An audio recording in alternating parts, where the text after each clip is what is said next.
सगळ्या देशाचं लक्ष लागून असलेल्या मुंबई महापालिका निवडणुकीचा प्रचार आता रंगात आलाय। मुंबईची यंदाची निवडणूक ठाकरे बंधूंसाठी अस्तित्वाची लढाई मानली जाते। या निवडणुकीसाठी राज ठाकरे आणि उद्धव ठाकरे यांनी एकत्र येत युती केली आहे। दुसरीकडे भारतीय जनता पक्ष सुद्धा ही निवडणूक पूर्ण ताकदीने लढतोय। भाजपला यावेळी कोणत्याही परिस्थितीत मुंबईत आपला महापौर हवाय। एकीकडे ठाकरे बंधूंनी मुंबईतल्या मराठी मतदारांवरती आपलं लक्ष केंद्रित केलंय, तर दुसरीकडे भाजप शिंदे यांच्या मदतीनं मराठी मतदारांसोबतच उत्तर भारतीय आणि अमराठी मतदार आपल्या बाजूवर आणण्याची रणनीती आखते। या पार्श्वभूमीवर मुंबई महानगरपालिका निवडणुकीबाबत नुकताच एक सर्वे समोर आला। या सर्वेमध्ये कोणत्या पक्षाला, कोणत्या समाजाची, कोणत्या भाषिकांची आणि कोणत्या वयोगटांची किती टक्के मतं मिळतील याबद्दल अंदाज वर्तवण्यात आलेत। मुंबई महानगरपालिकेबद्दलच्या या सर्वेमध्ये नेमकं काय आहे? या सर्वेनुसार मुंबईत सध्या वारं कोणाच्या दिशेने वाहतंय? मराठी मतांमध्ये फूट कशी पडू शकते? याचा फायदा कोणाला होऊ शकतो? आणि हा सर्वे ठाकरेंचं टेन्शन वाढवणारा का आहे? सविस्तरपणे जाणून घेऊयात या व्हिडिओमधून। तर नमस्कार मंडळी,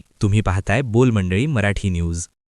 मुंबई महानगरपालिकेच्या निवडणुकीसाठीचा हा सर्वे केलाय एस इंडिया स्ट्रॅटेजी या संस्थेने। सगळ्यात आधी या सर्वेत नेमकं काय म्हणले ते पाहू। त्या सर्वेनुसार मुंबईतले 44% मराठी मतदार हे ठाकरे बंधूंना वोट करण्याची शक्यता आहे, तर तब्बल 42% मराठी मतदार भाजप आणि शिंदे यांच्या युतीला समर्थन देऊ शकतात, म्हणजे फक्त 2% फरक। तर काँग्रेस वंचित युतीला 4% मराठी मतं मिळू शकतात। याचा अर्थ काय? तर मराठीच्या मुद्द्यावरून एकत्र आलेल्या ठाकरे बंधूंना यावेळी एक गठ्ठा मराठी मतं मिळणार नाहीत। मराठी मतांमध्ये फूट होणार असं दिसतंय। मराठी मतांमध्ये जर फूट झाली तर याचा फटका ठाकरेंनाच बसेल, कारण त्यांच्या सत्तेचं सगळं गणित याच मतांवरती अवलंबून आहे। याचा फायदा साहजिकच भाजप आणि शिंदे यांच्या युतीला होईल, कारण ही युती फक्त मराठी मतांवर अवलंबून नाही। मागच्या लोकसभा आणि विधानसभा निवडणुकीमध्ये उद्धव ठाकरे यांना मुंबईतल्या मुस्लिम मतदारांनी साथ दिल्याचं दिसलं। ठाकरेंनी विधानसभेत जिंकलेल्या 20 पैकी 10 जागा एकट्या मुंबईतल्या होत्या। या विजयात मुस्लिम मतांचा वाटा मोठा असल्याचं बोललं गेलं, पण या सर्वेनुसार महापालिका निवडणुकीत मुंबईतली 41% मुस्लिम मतं काँग्रेस पक्षाला मिळण्याचा अंदाज आहे। ठाकरेंना 28% आणि भाजप शिंदे युतीला 11% मुस्लिम मतं मिळू शकतात। यावेळी काँग्रेस आणि उद्धव ठाकरे वेगवेगळे लढत असल्यामुळे जर मुस्लिम मतं काँग्रेसच्या दिशेने गेली तर याचा फटका पुन्हा एकदा ठाकरेंनाच बसणार आहे। त्यातही भाजप आणि शिंदेंना मिळणारी 11% मुस्लिम मतं हा आकडा मोठा आहे। सर्वेनुसार 20% मुस्लिम मतं अन्य पक्षांना मिळू शकतात। यात MIM, सपा यांच्यासारखे पक्ष आहेत। म्हणजेच यावेळी ठाकरे, काँग्रेस, वंचित, सपा, MIM असं मुस्लिम मतांचं विभाजन होऊ शकतं, म्हणजे फायदा हा भाजप शिंदे युतीलाच होणार आहे। महिला मतदारांचा विचार केला तर या सर्वेनुसार भाजप शिंदे युतीला 50% महिला मतं मिळण्याची शक्यता आहे। ठाकरेंना 22% आणि काँग्रेस वंचित युतीला 15% मतं मिळू शकतात। इथेही युतीचंच पारडं जड आहे। त्यातही भाजप शिंदे यांच्या युतीला 53% गुजराती, उत्तर भारतीय आणि दक्षिण भारतीय मतदारांचा पाठिंबा मिळू शकतो। म्हणजेच अमराठी मतं यावेळीही मोठ्या संख्येनं भाजपकडे जातील असा अंदाज वर्तवण्यात येतोय। ही 53% अमराठी आणि 42% मराठी मतं भाजप शिंदे यांच्या युतीची सत्ता मुंबईत येण्यासाठी पुरेशी ठरतील असं या सर्वेमधून सांगण्यात येतंय। हा सर्वे करणाऱ्या एस इंडिया स्ट्रॅटेजी संस्थेचे संस्थापक अमिताभ तिवारी यांच्या म्हणण्यानुसार मुंबईत ठाकरे बंधूंना फारसं यश मिळण्याची शक्यता नाही। मुंबईत भाजप शिंदे शिवसेनेचा महापौर बसेल हे जवळपास निश्चित आहे। मुंबईत 2017च्या महानगरपालिका निवडणुकीत मतदानाची टक्केवारी 55% एवढी होती। यावेळीही याच्याच आसपास मतदान होईल, पण हे मतदान भाजप आणि शिंदेच्या शिवसेनेला साथ देण्याची शक्यता जास्त आहे असं मत अमिताभ तिवारी यांनी व्यक्त केलंय। या सर्वेतली आणखी एक महत्त्वाची आकडेवारी म्हणजे मुंबई महानगरपालिका निवडणुकीत नगरसेवकांचे काम हा सर्वात महत्त्वाचा घटक असेल। 36 ते 45 वयोगटातल्या 54% लोकांनी याला सर्वात महत्त्वाचं मानलं आहे। यानंतर स्थानिक मुद्दे आणि विकास यांचा क्रमांक लागतो। पक्षाचा निवडणूक चिन्ह, मुख्यमंत्री किंवा पंतप्रधानांचा चेहरा बहुतेक मतदारांसाठी फारसा महत्त्वाचा नाही। म्हणजेच काय, तर ही निवडणूक स्थानिक मुद्दे आणि स्थानिक चेहऱ्यांवरती लढली जातीये। पण या सर्वेतून समोर आलेली एक धक्कादायक गोष्ट म्हणजे जवळपास 50% लोकांनी कधीही कोणत्याही तक्रारीसाठी किंवा कामासाठी त्यांच्या नगरसेवकाशी संपर्क साधलेला नाही।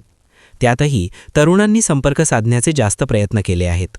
पण 46 ते 60 वर्ष वयोगटातल्या लोकांनी नगरसेवकांना संपर्क साधण्याचा टक्का सर्वात कमी असल्याचं आढळलंय। नगरसेवकाच्या कामाबद्दल विचारलं असता 46 ते 60 वयोगटातले लोक सर्वाधिक समाधानी असल्याचं आढळलंय, पण तरुण फारसे समाधानी नाहीत। 18 ते 25 वयोगटातील 13% तरुणांनी सांगितलं की ते त्यांच्या नगरसेवकांच्या कामांवर अजिबात समाधानी नाहीत। त्यामुळे हे तरुण मतदार या निवडणुकीत मोठा फॅक्टर ठरू शकतात। महत्त्वाचं म्हणजे 60% मतदारांनी अजून कोणाला मतदान करायचं किंवा मतदान करायचं की नाही हेच ठरवलेलं नाही। महिलांमध्ये हे प्रमाण 69%, मराठी माणसांमध्ये 55% आणि मुस्लिम समाजामध्ये 52% एवढं आहे। तर लक्षात घेण्यासारखी गोष्ट म्हणजे 2017च्या मुंबई महापालिका निवडणुकीत 45% लोक मतदानासाठी आलेच नव्हते. हा सर्व्हे 17 ते 24 डिसेंबर दरम्यान घेण्यात आला आहे. यात वेगवेगळ्या वयोगटातल्या आणि समाजाच्या वेगवेगळ्या स्तरातून येणाऱ्या 1000 पेक्षा जास्त लोकांची मतं जाणून घेण्यात आली आहेत. आता मुंबईत भाजप शिंदे युती असो किंवा ठाकरे बंधूंची युती, दोन्ही बाजूंनी ज्या मुद्द्यांच्या आधारे प्रचार केला जातोय त्यावरून अनेक गोष्टी क्लिअर होत आहेत. भाजपकडून मुंबईच्या अमराठी मतदारांवरती लक्ष दिलं जाते. पक्ष येत्या काळात उत्तर प्रदेशचे मुख्यमंत्री योगी आदित्यनाथ, गायिका मैथिली ठाकूर, अभिनेते रवी किशन, मनोज तिवारी अशा स्टार प्रचारकांची फौज मुंबईत उतरवणार असल्याचं सांगण्यात येतंय. भाजपचा जोर उत्तर भारतीय मतदारांवरती आहे हे स्पष्ट आहे. दुसरीकडे ठाकरे बंधूंनी मराठीचा मुद्दा लावून धरलाय. पण भाजपसुद्धा बीडीडी चाळींच्या रिडेव्हलपमेंटसारख्या मुद्द्यांवरून मराठी मत साधण्याचा प्रयत्न करत आहे. ठाकरे बंधूंनी आपल्या जाहीरनाम्यात घरकाम करणाऱ्या महिलांना 1500 रुपये देण्याची, तसंच कोळी महिलांना 10 रुपयात जेवण देण्याची घोषणा केली आहे.